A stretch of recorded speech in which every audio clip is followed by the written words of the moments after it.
Gracias por seguir con nosotros en esta edición de Conclusiones. Soy Rafael Roma en Atlanta y les pido que a partir de este momento me acompañen utilizando la etiqueta #ConcluViolencia, #ConcluViolencia. Recuerden que recibo todos sus comentarios en mi cuenta en Twitter, @RafaelRomoCNN. México se aproxima a unas elecciones que serán históricas, como también lo está haciendo la violencia política desatada en la campaña electoral. Este viernes se ha condenado de forma enérgica en México el asesinato de Abel Murrieta, candidato de la coalición política Movimiento Ciudadano a la alcaldía del municipio de Cajeme, en el estado de Sonora, en un ataque ocurrido el jueves. El Consejo General del Instituto Estatal Electoral le pidió a las autoridades esclarecer el incidente y garantizar las condiciones de seguridad para los candidatos y la ciudadanía en general de cara a los próximos comicios. Murrieta, también ex procurador, fue representante de la familia Levarón en el caso del asesinato de 9 miembros de la familia mormona en Bavispe, también en el estado de Sonora, en hechos ocurridos en noviembre de 2019. En entrevista con CNN más temprano, el activista Adrián Levarón condenó el asesinato de Murrieta y apuntó a quien él cree que está detrás de este crimen. Es muy doloroso pensar que así de fácil perdemos nuestra vida en México. Yo atribuyo... ¿Tú crees entonces, Adrián, crees entonces que fue la delincuencia organizada quien lo mató? No, sí, muy definitivamente. Y por su parte, el presidente Andrés Manuel López Obrador reconoció la dificultad de la situación en la campaña electoral e insistió en la necesidad de proteger a los candidatos. Escuchemos. Este es un tiempo, en efecto, difícil por las campañas, por los intereses que se generan en las regiones, y tenemos que proteger a los candidatos. Hay que proteger a los candidatos, dice el presidente. Y bueno, lograr esa protección se antoja casi como una misión imposible porque los ataques se suceden uno tras otro. Y este viernes el presidente del Partido Revolucionario Institucional de México, el PRI, denunció que la esposa del candidato a la alcaldía de Ciudad del Carmen, en el estado de Campeche, fue víctima de un ataque armado. Aunque no se conocen más detalles del ataque, se sabe que ni ella ni ningún miembro de su equipo resultaron heridos. ¿Cuán grave, se preguntará usted, cuán grave es la violencia contra los políticos en México? Las cifras que les quiero compartir a continuación nos hablan de lo peligroso que se ha convertido en México tener un puesto de elección popular o lanzarse como candidato. Veamos. Entre el 7 de septiembre de 2020 y el 13 de mayo, 83 políticos, 83 han sido asesinados en atentados en México, esto según el indicador de violencia política de la consultora Etelec. De ellos, 32 aspiraban a cargos públicos en las elecciones del 6 de junio, la mayoría a puestos municipales, y en el 80% de los casos eran opositores a los actuales alcaldes en el poder. De igual forma, la consultora contabiliza al menos 563 actos delictivos contra políticos y candidatos. Así que así está la situación y es lo que quiero conversar con mi siguiente invitado.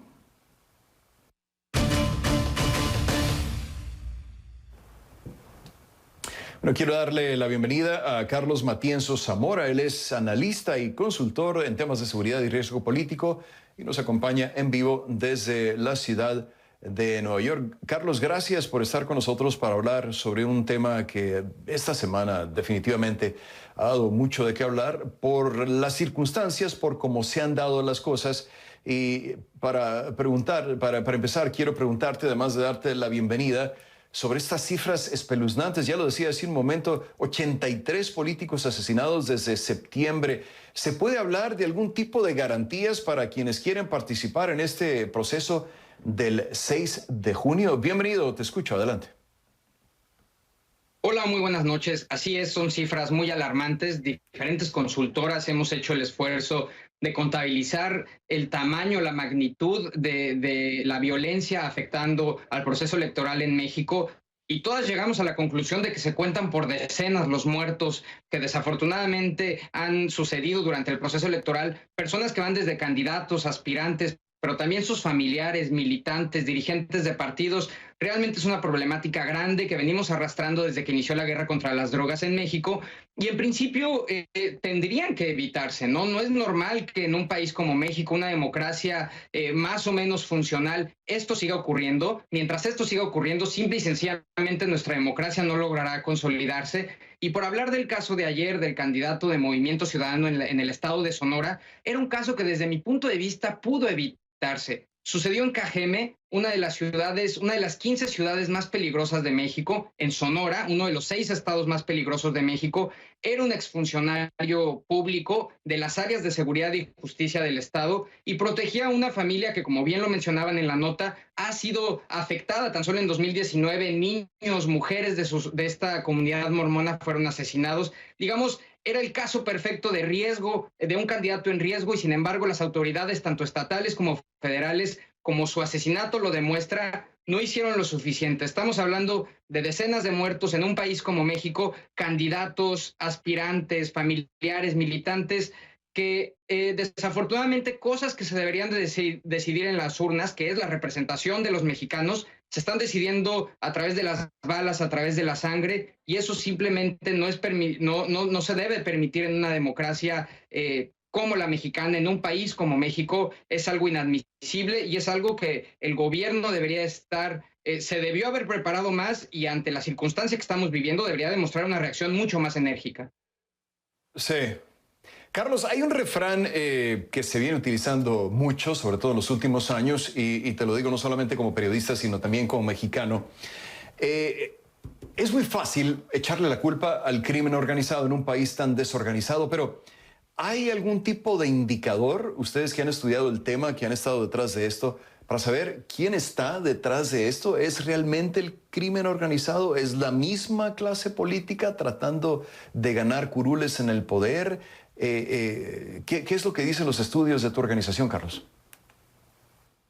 Claro, esa es una gran pregunta, y lo cierto es que no todos estos homicidios responden necesariamente al crimen organizado. Y para poner un poco en contexto, hablemos de las 3 entidades donde se han presentado más homicidios relacionados al proceso electoral: Veracruz, Oaxaca y Guanajuato. Veracruz y Oaxaca no son los estados más violentos de México, no están ni siquiera entre los 10 más violentos de México. Y sin embargo, sí están entre los 3 de más violencia política. Y este es un caso muy específico. En Oaxaca, por ejemplo, mucha de esta violencia es entre políticos, no necesariamente entre el crimen organizado. Oaxaca, un estado del sur del país, en México no es uno de los estados con más presencia del crimen organizado. Pero luego también tenemos el caso de Guanajuato, un estado económicamente avanzado que está desarrollándose con tasas de crecimiento muy importantes, que tiene una vida democrática, o hasta ahora la tenía, mucho más civilizada, mucho menos violenta, pero que sí es uno de los estados que en los últimos años ha tenido mucha presencia del crimen organizado. Es la 5ª entidad más violenta de México. Entonces sí tienes diferentes casos para las diferentes regiones del país. Algunos casos sí están vinculados a crimen organizado. El caso de Sonora probablemente lo esté, el que vimos ayer, pero en estados como Veracruz y Oaxaca, donde no hay una gran presencia del crimen organizado, o al menos no en todo el estado, sí hay que poner más atención a los conflictos políticos entre partidos, entre etnias, incluso en el caso de Oaxaca, que se resuelven por la vía armada, todavía en un país como México a estas alturas del siglo XXI, y no por la vía democrática, que para eso están las elecciones, para resolver por la vía pacífica las diferencias políticas, no por la vía de la violencia.